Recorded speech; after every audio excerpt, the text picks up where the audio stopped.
दोस्तों, आज की कहानी है माजी।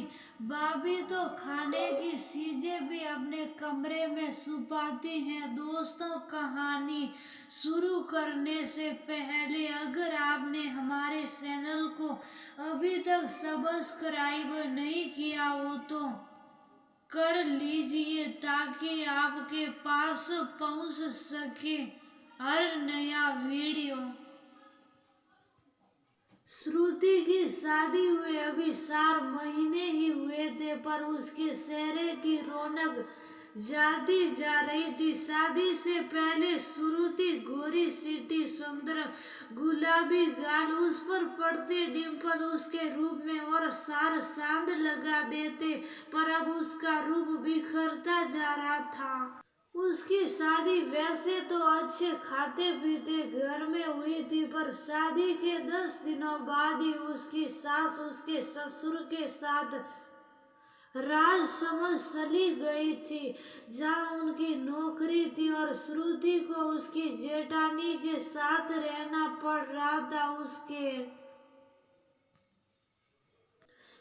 दुल्हन जैसे कोई लाड साफ नहीं हुए थे, क्योंकि पहले तो घर पर मेहमान रुके हुए थे, फिर उसको लाड करने वाली उसकी सास उसको सुला पूजन, शादी के बाद की पहली रसोई पूजन 8 दिनों बाद करके ही चली गई थी, तो उसको काम भी करवाना ही पड़ता घर का जेठानी के साथ। जेठानी को तो जैसे फरी की नौकरानी ही मिल गई श्रुति के रूप में। जैसे श्रुति को सुबह जल्दी उठने की आदत थी, तो सुबह की चाय अब वो ही बना कर देती सबको। जेठ जेठानी उसके 2 बच्चों का दूध और अपने और पति देव की चाय। श्रुति की जेठानी मीठा बोलकर उससे सारे काम करवा लेती थी, और खाने के टाइम सिर्फ रोटी और सब्जी के अलावा कुछ और नहीं होता था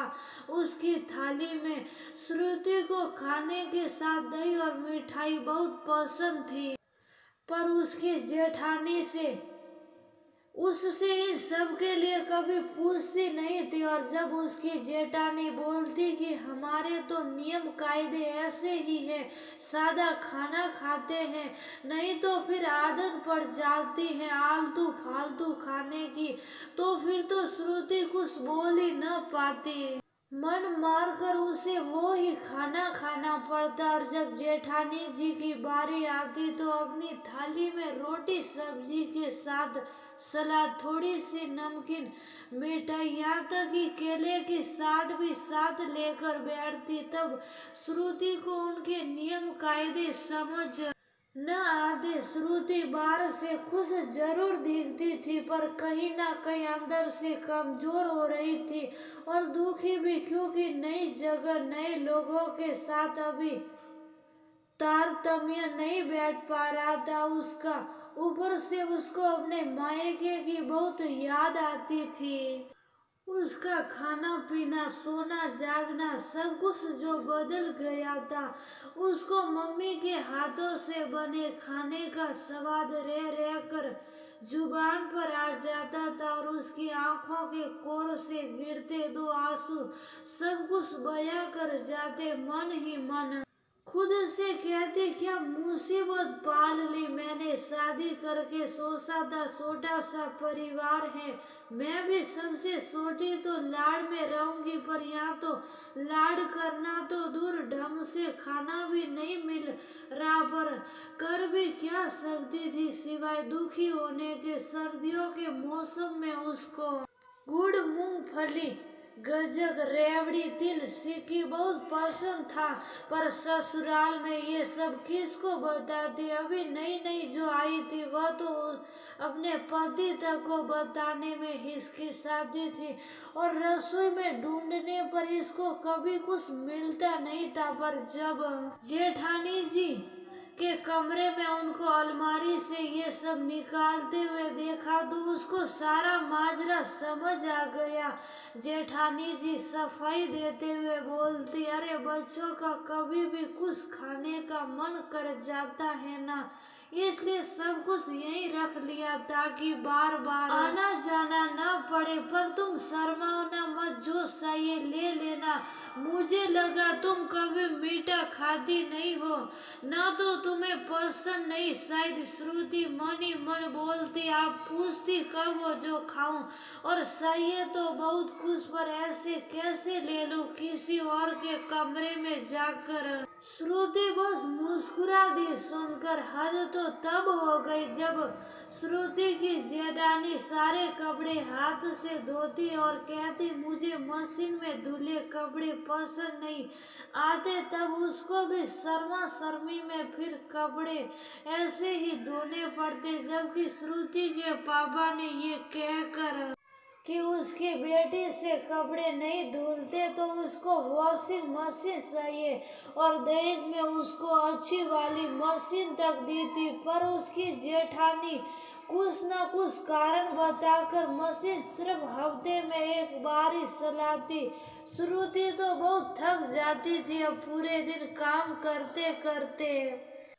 घर में इकलौती होने के कारण सब उसे खूब हाथों में रखते, तो उसने आज तक घर का कोई काम भी नहीं किया था। श्रुति को घर का काम मुसीबत लगने लगा था, फिर भी वह अतुल अपने पति से कभी शिकायत नहीं करती और हमेशा हंसती मुस्कुराती रहती। जेठानी को लेकर भी उसके मन में कोई वैर नहीं था। वह तो उन्हें बड़ी बहन की तरह मानती थी और उनसे खूब बातें करती थी। जेठानी जी के घर के हर सदस्य के बारे में बताती थी, पर ज्यादातर बातें सबकी बुराइयों से भरी होती थी। श्रुति ने ये बातें भी कभी अतुल को नहीं बताई, ये सोचकर कि मुझे सबसे क्या लेना देना। पर एक दिन उसने जेठानी को फोन पर किसी से बात करते हुए सुन लिया, जो बोल रही थी, पता है माँ, श्रुति को कुछ काम नहीं आता, लेट उठती है, बना बनाया नाश्ता मिल जाता है, और तो और घर के किसी काम में हाथ तक नहीं लगाती। मुझे तो इसके साथ रहना मुसीबत लग रहा है। सोचा था देवरानी आने से घर के काम में मदद मिल जाएगी, पर या तो इसे बैठकर खिलाना पड़ रहा है, और तो खाने की भी इतनी शौकीन है कि बस पूछो मत। बिना मीठे और दही के तो खाना भी नहीं खाती। श्रुति जो किसी काम से जेठानी के पास आई थी, बिना मिले ही चली गई, पर ये सब बातें रह रहकर उसके कानों में गूंज रही थी। सोचा अतुल को बताएगी, पर अतुल जब आया अपने साथ अपने ट्रांसफर की खबर लाया और बोला, श्रुति अभी नई जगह होगी तो तुम्हें थोड़ी परेशानी होगी मेरे साथ चलने में। तुम थोड़े दिन माँ के पास रह लो और मैं हर हफ्ते तुमसे मिलने आता रहूंगा। श्रुति को लगा अच्छा है, वैसे भी जेठानी जी के लिए तो मैं मुसीबत हूँ, मेरे बारे में कितना झूठ बोलती हैं। वो अतुल के साथ अपने सास ससुर के पास चली गई। हर सप्ताह अतुल श्रुति से मिलकर उसका मन बहलाता, उसको घुमाता फिराता ताकि वह अकेलापन महसूस न करे।